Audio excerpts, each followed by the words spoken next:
যে যুব সমাজ সুদ ছাড়তে পারতেছে না, পাবজি ফ্রি ফায়ার ছাড়তে পারতেছে না, সমকামিতার দিকে ধাবিত হচ্ছে, ট্রান্সজেন্ডার দিকে ধাবিত হচ্ছে, ফ্রি মিক্সিং অ্যাভেলেবেল, এই যুব সমাজ বাইতুল মুকাদ্দাস জয় করবে না।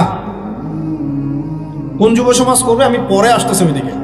আগে বোঝেন এই সিচুয়েশনে এইভাবে হবে না ভাই। আর একটা চিন্তা আমরা বাদ দিব, কোন রকম পাস করার চিন্তাটা বাদ দিব। আমাদের সবার একটা চিন্তা হয়ে থাকে, কি চিন্তা? কোন রকম পার পাইলেই পার। চিন্তা করি যে আরে কোন রকম যদি বাঁচতে পারি তাই নেই। সাহাবায়ে কেরাম এইভাবে চিন্তা করতেন না, তাবেঈন ইসলাম এইভাবে চিন্তা করতেন না, তাবেঈন, চার ইমাম, আমাদের খোলাফায়ে রাশিদিন, এই আইম্মাতুল মুজতাহিদ, তারা এইভাবে চিন্তা করতেন না। তারা চিন্তা করতেন আমি মানে নর্মাল মুসলিম হব না, আমি এক্সট্রা অর্ডিনারি মুসলিম হব। একটা নর্মাল মুসলিম, আল্লাহ পাক আমাদেরকে কিন্তু এক্সট্রা অর্ডিনারি হতে বলছেন, সূরা মুলকের মধ্যেও আছে কিন্তু, তাবারাকাল্লাযী বিয়াদিহিল মুলক ওয়া হুয়া আলা কুল্লি শাইইন কাদির আল্লাযী খালাকাল মাউতা ওয়াল হায়াতা লিয়াবলুয়াকুম আইয়ুকুম আহসানু আমালা। এই যে কথাটা বলছেন, আল্লাহ পাক জীবন মৃত্যু সৃষ্টি করেছেন, আল্লাহ পাক দেখতে চান, লিয়াবলুয়াকুম তোমাদেরকে পরীক্ষা করতে চান, আইয়ুকুম তোমাদের মধ্যে কে আহসানু আমালা, আমলে আহসান কে, সবচেয়ে ভালো কে। আল্লাহ পাক দেখতে চান না যে গরু খাওয়া মুসলিম কে জুমায় জুমায় নামাজ পড়তে যায়, ঠিক আছে, কে খালি ঈদের নামাজ পড়তে যায়, কে খালি নামাজ পড়ে আবার সুদও খায়, যে এবার জাকাতও দেয়, এদিকে দুর্নীতিও করে, উমরা হজ করে আবার এদিকে মানুষের হক নষ্ট করে। এইটা আল্লাহ দেখতে চান না। আল্লাহ পাক দেখতে চান আমলের শ্রেষ্ঠকে, মানে ক্লাসে ফার্স্ট কে হয়। এই উম্মতের দায়িত্ব বাংলার জমিনে 8-10 জন 20 জন আলেম, 10 জন দায়ী, 10 জন মাদ্রাসা শিক্ষক, তাদের উপরে নয়। দিনের যদি দিনকে মহব্বত করেন, ভালোবাসেন, দিনের বিজয় চান, প্রত্যেকের দায়িত্ব আছে, প্রত্যেকের দায়িত্ব আছে। আপনারও তো দায়িত্ব আছে।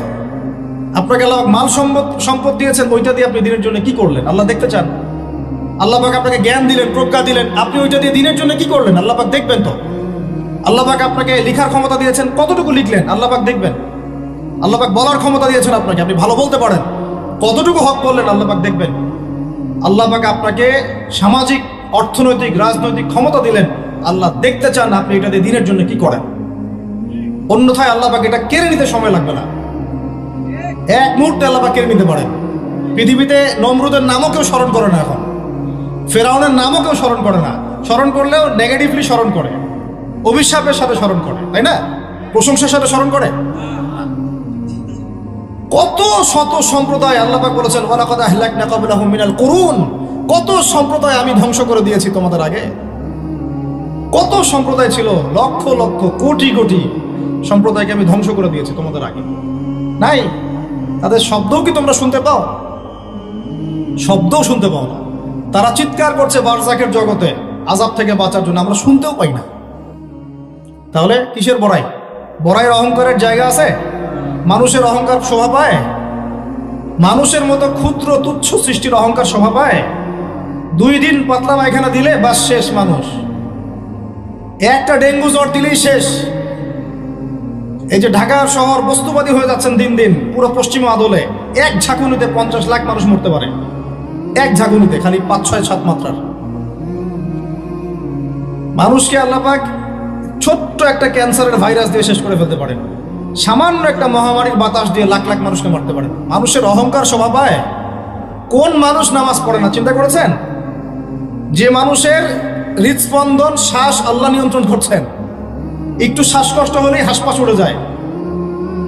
বড় একজন আলেম তেলাওয়াত করছেন, কোরআন তেলাওয়াত, নামাজে আমরা পিছনে নামাজ পড়ছি, শ্বাসকষ্টের কারণে তেলাওয়াতের পুরো আয়াতটা তেলাওয়াত করতে পারেন না, থেমে থেমে তেলাওয়াত করতে হয়।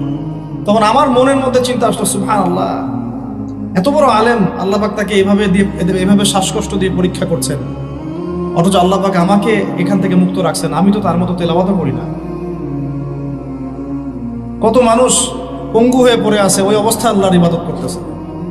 কত মানুষের চোখ নাই, হাফেজে কোরআন হয়ে বসে আছে, মুফতি হয়ে বসে আছে না?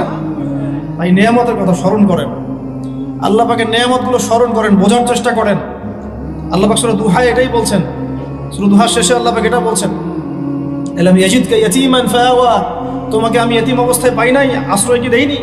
ওয়া ওয়াজাদাকা দাল্লান ফাহাদা ওয়া ওয়াজাদাকা আইলান ফাআগনা, فأما اليتيم فلا تقهر وأما السائل فلا تنهر وأما بنعمة ربك فحدث। তুমি আল্লাহ পাকের যে নিয়ামতগুলো আল্লাহ দিয়েছেন এগুলো মানুষকে বর্ণনা করতে থাকো, বলতে থাকো, খালি উপলব্ধি করেন যে আল্লাহ পাকের কত নিয়ামতে আপনি আছেন, ব্যাস আর কিছু লাগবে না। আর আপনি আমি না থাকলে দুনিয়া থেমে থাকতো না, সব চলতো। তাহলে কিসের জন্য, কাদের জন্য আমরা এই হায়াত এবং সময়, রুজি, এনার্জি, যৌবন নষ্ট করছি ভাই? আমাকে বলেন, কাদের জন্য করছেন?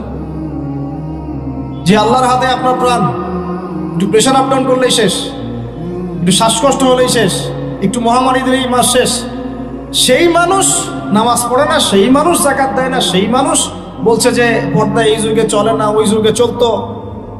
সেই মানুষ মুসলমানদেরকে বলছে এরা এখন মৌলবাদী হয়ে যাচ্ছে।